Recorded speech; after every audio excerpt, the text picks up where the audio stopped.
verset 1 au verset 9, c'est-à-dire les trois cantes.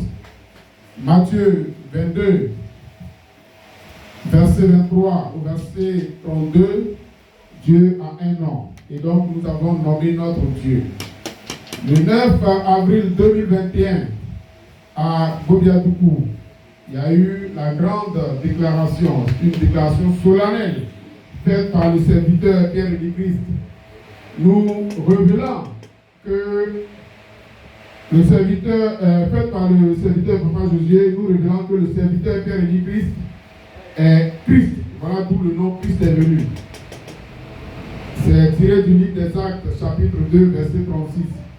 Rappelons que quand il y a eu cela, nous étions nombreux à être dans le doute. Et plus tard, nous avons été éclairés. Le dimanche 13 février 2022, l'église Adaye a fait une très grande annonce, une très grande révélation qui a impacté la vie du monde entier. L'église a annoncé le déluge tel que cela s'est passé au temps de Noé, le 24 février de l'an 600, qui correspond au 24 février 2022. Et cela est tiré du livre de Genèse, chapitre 7, verset 11. Le dimanche 10 juillet 2022,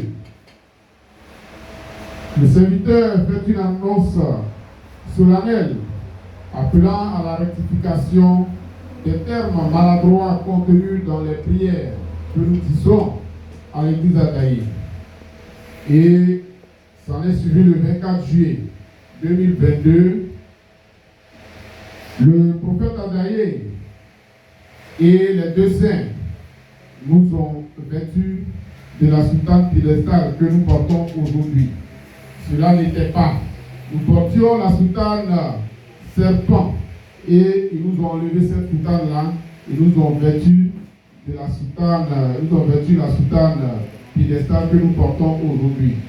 Cela peut se voir dans le livre de Jean, chapitre 16, verset 7 au verset 11. Et cela a marqué notre résurrection des morts. Éphésiens 2, verset 1 au verset 10. Le 20 août 2022, l'église Adaye de Côte d'Ivoire a été présentée par le serviteur Papa Josué, disant que l'église Adaye, c'est le piédestal confessionnel. Et nous a également montré l'origine de la confession, tirée du livre de Genèse, chapitre 3, verset 5. La connaissance du bien et du mal, la confession du mal et la connaissance de Dieu.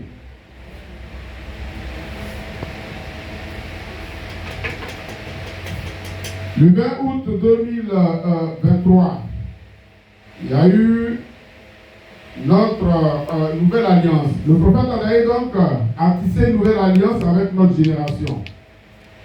Il nous a ressuscité des morts et il a tissé une nouvelle alliance avec nous. Et cela peut se voir dans le livre d'Exode, chapitre 12, verset 51. Le 21 janvier 2024, l'apôtre Eugène Lévry instruit les fidèles Adaye par le touchement du serviteur Papa Josué de retourner à Adaye-Doukou. Il disait donc que dans le temps, les Juifs faisaient tout leur sacrifice à Jérusalem. Mais pourquoi est-ce que nous nous baladons avec notre sacrifice? Il faille revenir à Adaye-Doukou, que le prophète Adaye a nommé Jérusalem. Et depuis lors, nous sommes à Adaye-Doukou.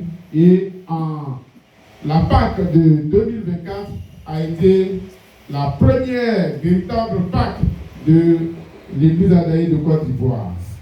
Le 21 mars 2025, l'église Adaye de Côte d'Ivoire est entrée dans le désert avec Élie Christ, le serviteur Pierre-Élie Christ. Le 6 avril 2025, il y a eu la remise du rameau spirituel à Bangouré-Doukou, lequel sera pris physiquement à Adaye-Doukou, Jérusalem, donc le 13 avril 2025. Déjà en 2022, le prophète Adaïe a électrifié Adaï-Dougou et le même jour, il nous avait donné l'eau. On avait pensé à un château d'eau, mais en 2025, mai 2025, il y a eu l'adduction en eau potable de la mission et cela s'est passé ici. Et c'est cette eau que nous buvons jusque-là. Dans la même année 2025 également, il y a eu la révélation de l'origine du 7 octobre. Le serviteur nous a enseigné que le 7 octobre est sorti de l'année 1936, qui correspond